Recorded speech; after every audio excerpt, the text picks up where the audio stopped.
It's about time I get some animals back here at the farm, and we're starting off with ducks. I'm gonna fill this machine up with about 50 duck eggs that we're gonna pick up later on today from some neighbors. I also have some other neighbors that are in the middle of lambing season, and it's exploding with lambs all over the place. So we're gonna pay them a visit. But first we need to get this machine in order. I haven't used it in a while, so we need to clean it and figure out the settings so we can have a successful hatching and maybe see some ducklings in about 30 days.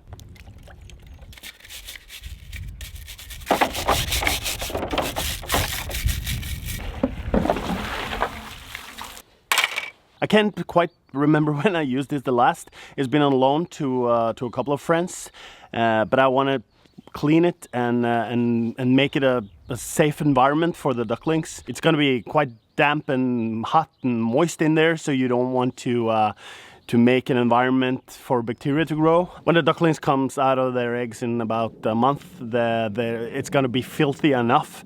So at least I want to start with a clean slate.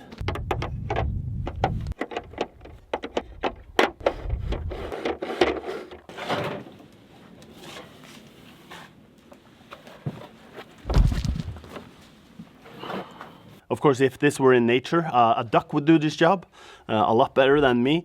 But we've, as men, taken out their need to brood. So not a lot of production ducks want to stay on their eggs and hatch them. They just want to lay them wherever and walk on with their day.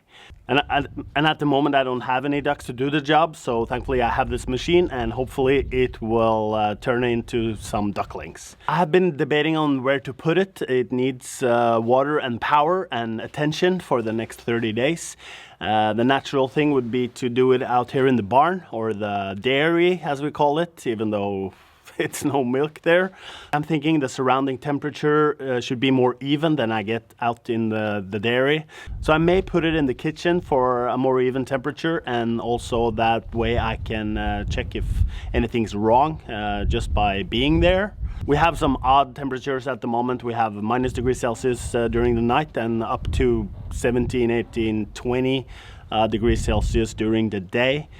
So in a previous video, I said that I was gonna stop using long johns for this season, but as of right now, I'm kind of regretting it because now it's about 0. I don't like to be cold, that's for sure. I like it to be comfortable, as does this machine, I guess. So kitchen it is.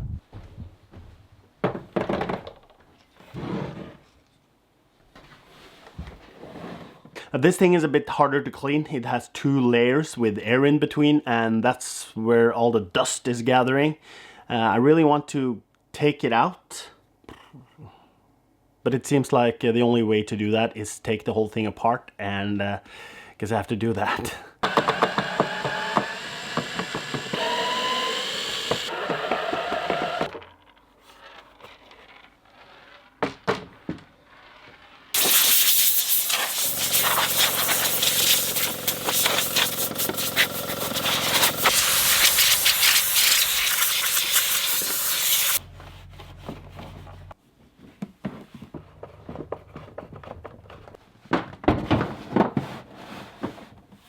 I don't know if you can hear it, but that's Henning out driving the tractor. He was so tired of my driveway being bumpy, so he took matters in his own hands.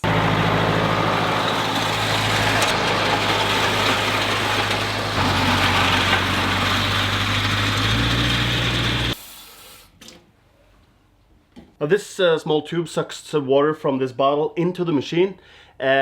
And it's something about the placement of the bottle, and I can't quite remember what that was. It would have to, I guess, if I put the bottle, I'm gonna just place it up on the side for now, and I'm gonna find it out.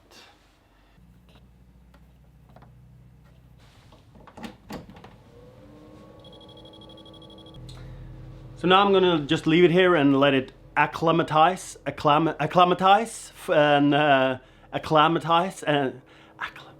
get acclimated so that it's ready for the ducks to arrive, or the eggs to arrive.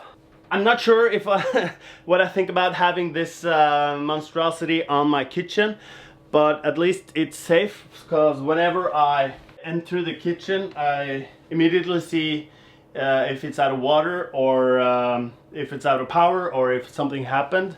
So I think I'm gonna go for that.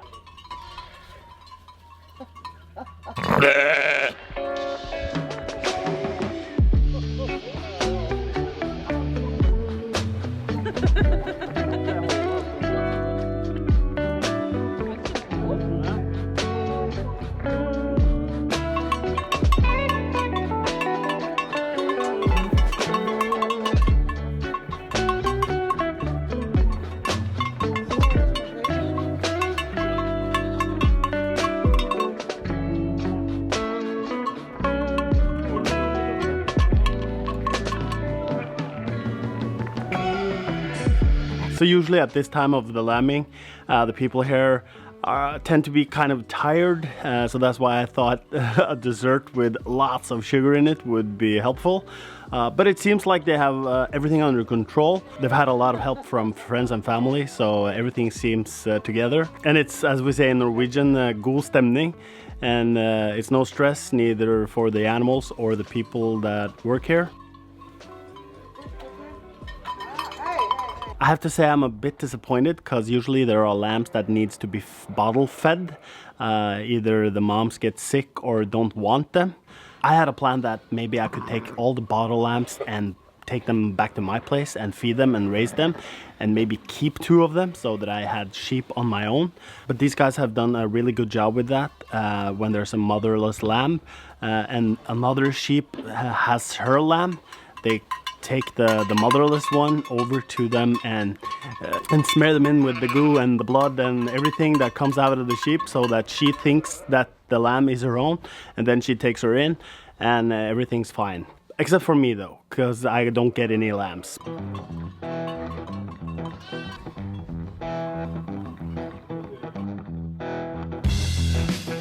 So these are 45 duck eggs that I went to pick up. I left room in the machine for some goose eggs as well, but I haven't had any luck finding any. And also we were met by these guys. And they didn't think we had any business there, so the gray one in the front here attached its beak to my knee and wouldn't let go. And they were not all that welcoming, so and I'm thinking, since I have smaller kids, I'm just gonna sit this one out for goose eggs this year.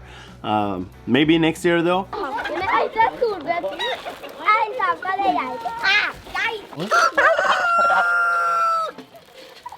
They also had a lot of other animals, so we were there just to pick up the eggs. But we ended up spending a whole hour. And that was positive, because then I could meet some of the animals that I've considered getting myself, such as the guinea fowl. They are said to eat a lot of bugs, and especially ticks. But they are also known to make a lot of noise. Same thing with the peacock. And even though he looks amazing with all the colors and the feathers, he's also pretty loud. And I like to keep the peace, especially at night, and so does my neighbors. No peacock for me this time. They also had mini pigs and mini pig babies, or mini pig piglets. And a couple of those almost ended up in the backseat of my car. But Henning talked me out of it. He told me to act like an adult. So no mini pigs this time. And keep a note that I say this time, maybe next time. I have considered getting goats back in the days, but everyone says that they're impossible to fence in. And they chew on everything, and that's why I parked the car on the other side of the street. They are known to scratch their horns on car paint. I am getting pigs again this year though. These are Mangalitsas. I think it's a Polish or a Czech breed, maybe. They have long curly hair that looks like wool, almost like a sheep, but it's not. If I'm not mistaken, hair like this is what they used on the early first toothbrushes. So maybe they will get into the toothbrush business eventually. The eggs I got was mostly Cayuga.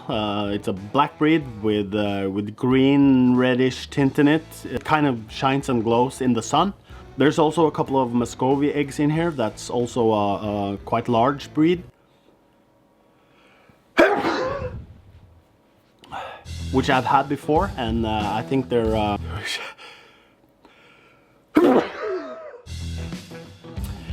they don't fly that much, so they're nice to keep around. They also had some chicken and turkeys, which I'm also getting this year. They had some quails and also some newborns. It was pretty cool to be around animals again, and it got me really excited on what's to come here on the farm. So now it's time to kick off the season and get some eggs into the brooder. I'm not sure if I should clean them first. The internet is torn on the matter, because the eggshell have this protective layer, and if I clean it, I will wipe that off. So I've decided to not wash, but I'm gonna brush them off to get the worst off. So as of right now, the temperature is 37.6 degrees Celsius, and according to the manual, duck eggs need between 45 and 55% humidity. So I'm thinking that's 50. So that's where we're at.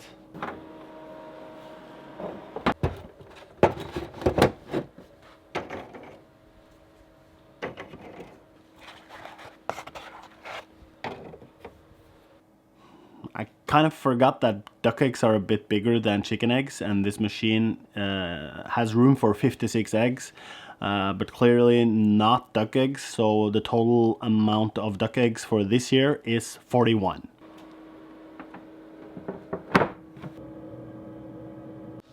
So in about a month, hopefully there will be some ducklings here. One thing we have to remember is that the Cayuga eggs needs about 28 days to hatch, but the Muscovy ducks needs an additional week, so 35 days. And that's a good thing to know, so that we don't, after the Cayuga eggs have hatched, just turn the machine off and toss out the other eggs.